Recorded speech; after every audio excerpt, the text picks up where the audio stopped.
Hello everyone, this is Preeti ma'am. Today we are starting from history. Chapter first, history, when, where and how. Now what is history? History is a systematic record of past events. Past में जितने भी events हुए हैं उसका एक systematic record है history. और जो भी history है वो based है historical sources पर. And historical sources are two types. First is archaeological sources and second is literary sources. तो जो भी हिस्ट्री लिखी गई है वो हिस्टोरिकल सोर्सेज पे बेस्ड है जो कि हिस्टोरियंस द्वारा सीन किए गए हैं, ऑब्जर्व किए गए हैं और एनालाइज्ड किए गए हैं.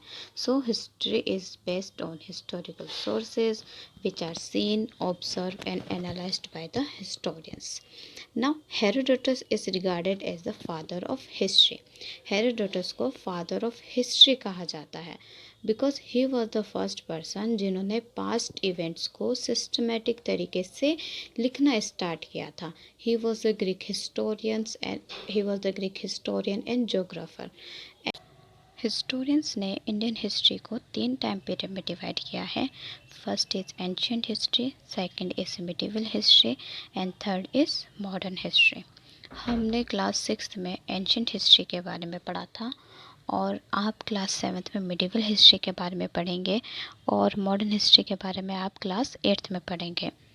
आज हम इस सेशन में क्लास 6th की एंशियंट हिस्ट्री का एक क्विक रिकैप लेंगे ताकि आगे क्लास 7th की मिडिवल हिस्ट्री को आप बेटर अंडरस्टैंड कर सकें और उसे लिंक कर सकें एंशियंट हिस्ट्री के साथ. So here is class 6th ancient history.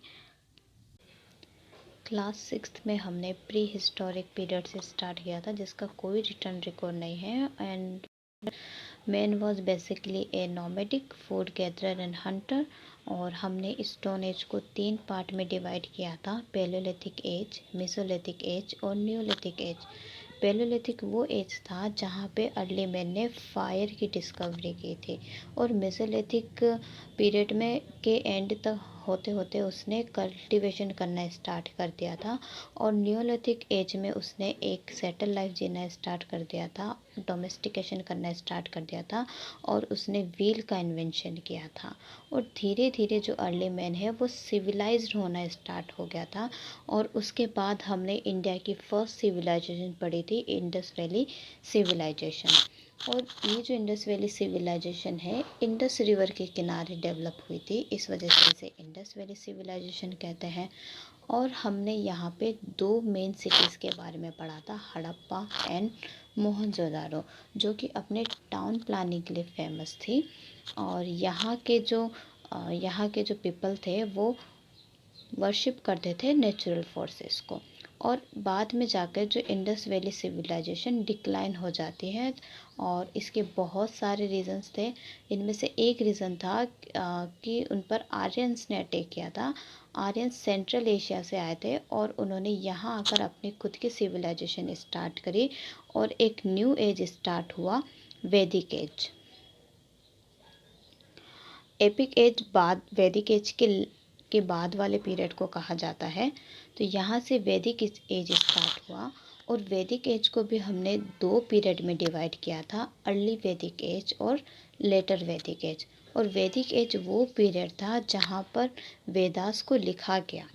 तो अर्ली वैदिक एज जो था वहाँ पे जो हमारा सबसे ओल्डेस्ट वेदा है ऋग्वेदा, उसको रिटर्न किया गया. उसके बाद जो लेटर वैदिक पीरियड है उसमें बाकी बचे हुए जो 3 वेदास है, अथर्ववेदा, यजुर्वेदा एंड सामवेदा, उनको लिखा गया.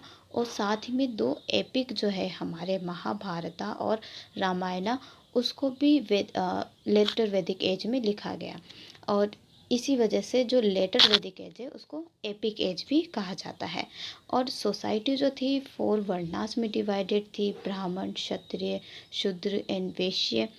और इसके यहीं से यहाँ पे जनपदास जो है वो डेवलप होने स्टार्ट हुए. उसके बाद जो पीरियड है वहाँ पे हम देखते हैं कि जैनिज़्म और हिंदुइज्म जो है वहाँ स्टार्ट हो जाते हैं. एंशियंट पीरियड में जैनिज़्म को स्टार्ट करते हैं भगवान महावीरा और जो बुद्धा है वो स्टार्ट करते हैं बुद्धिज़्म को. और इस यहाँ पर जो मगधा है, जो मगध है बहुत ही पावरफुल किंगडम के रूप में डेवलप होने लग जाता है, जहाँ पे बिंबिसार, अजातशत्रु, शिशुनाग और जो नंदा डायनेस्टी है मगध को एक पावरफुल किंगडम के रूप में डेवलप करना स्टार्ट कर देती है।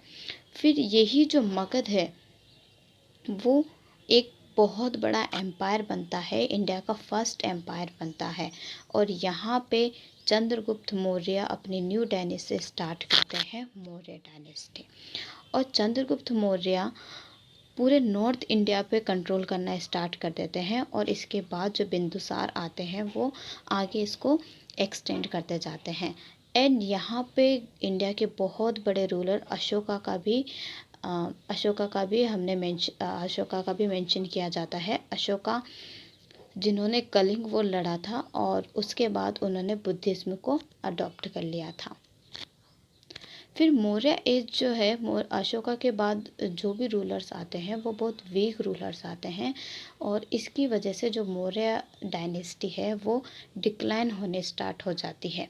और उसके बाद जो इंडिया है उसमें फॉरेन इन्वेजन होने स्टार्ट कर देते हैं और इंडिया बहुत सारे रीजनल किंगडम्स में डिवाइड हो जाता है।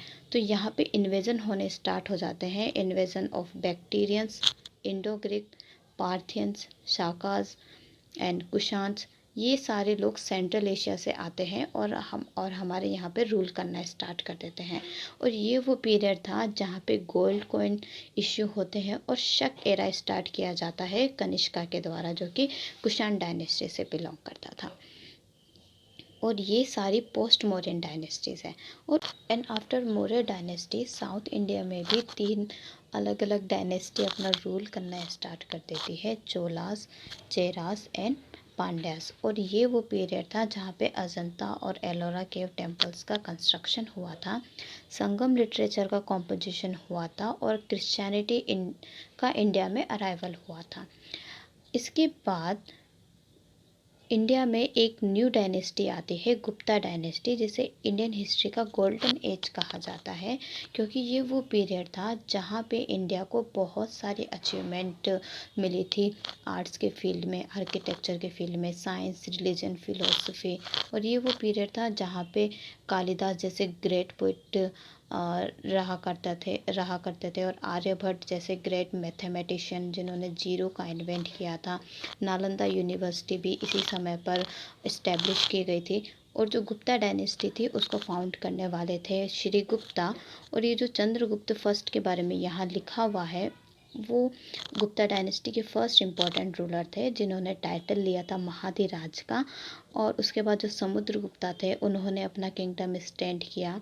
और चंद्रगुप्त जिन्होंने टाइटल लिया था विक्रमादित्य का, उन्होंने शाकाज के अगेंस्ट उन्होंने फाइट की।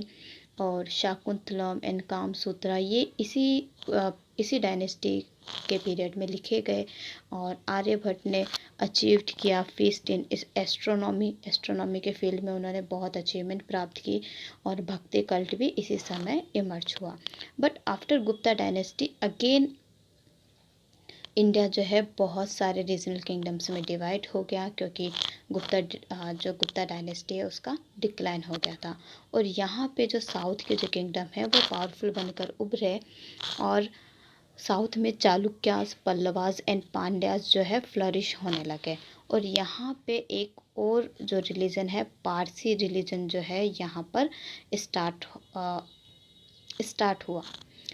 और नॉर्थ इंडिया में एक और इम्पोर्टेंट रूलर हर्षवर्धना रूल करना स्टार्ट कर देते हैं, जो कि पुष्यभूति फैमिली से बिलोंग करते थे और उनकी कैपिटल थी कन्नौज। और आगे जाके हम देखेंगे कि कन्नौज के थ्रोन के लिए ही बहुत सारी जो डायनेस्टीज़ है, जो बहुत सारे जो किंगडम्स हैं वो आपस में बैटल करती है। और हर्षवर्धन का ही टाइम पीरियड था जब एक फेमस चाइनीज ट्रेवलर वैनसांग इंडिया में विजिट करते हैं। और यहाँ पे हुनास के इन्वेजन के बाद जो किंगडम है वो बहुत सारी छोटे छोटे स्टेट्स में डिवाइड हो जाता है। और ये वो पीरियड था जब साउथ इंडिया बहुत ही पावरफुल हो रहा था। अब हर्षवर्धना की डेथ तक हमने क्लास 6 में एंशिएंट हिस्ट्री में पढ़ा था। और हर्षवर्धना की डेथ के बाद हम मिडाइवल हिस्ट्री स्टार्ट करेंगे, जहाँ पे चोला एम्पायर जो है बहुत ही पावरफुल होने लग जाता है। और नॉर्थ इंडिया में हर्षवर्धन की डेथ के बाद जो कन्नौज का जो थ्रोन था उसके लिए 3 किंगडम्स आपस में बैटल करने स्टार्ट कर देती है। और ये 3 किंगडम्स थे राष्ट्रकूटास, प्रतिहारास एंड पालास। ये तीनों जो किंगडम्स है कन्नौज के थ्रोन के लिए बैटल करना स्टार्ट कर देती है। और साथ ही में राजपूत पीरियड का भी इमरजेंस होता है इस पीरियड में। और इस तरह से हम क्लास 6 में यहाँ तक पढ़कर आए थे, हर्षवर्धन की डेथ तक पढ़कर आए थे। और उसके बाद हमने सदर्न किंगडम्स के बारे में पढ़ा था, चालुक्यास, पल्लवास एंड पांड्यास के बारे में। और हम क्लास 7 में यहाँ से स्टार्ट करेंगे चोला एम्पायर। और उसके बाद हम पढ़ेंगे त्रिपाठी स्ट्रगल जो होता है राष्ट्रकूटास, प्रतिहारास एंड पालास के बारे में। और हम नेक्स्ट सेशन में चैप्टर पढ़ना स्टार्ट करेंगे क्लास 7 का फर्स्ट चैप्टर, और अंडरस्टैंड करने की कोशिश करेंगे मिडिवल हिस्ट्री को। Thank you so much for watching.